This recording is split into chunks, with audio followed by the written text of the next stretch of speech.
அனிதாவின் பெயரில் கணினி மையம் திறந்தவர், ஆயிரம் ஆயிரம் மக்களின் குறைகள் தீர்த்தவர்.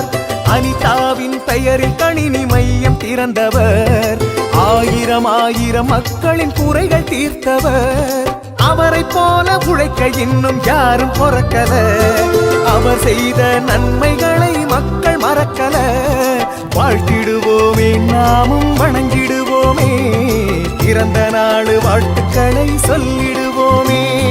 தளபதிய பாருங்க நடமாடும் தெய்வங்க, மக்கள் குறை தீர்ப்பதில் அவர் போல யாருங்க.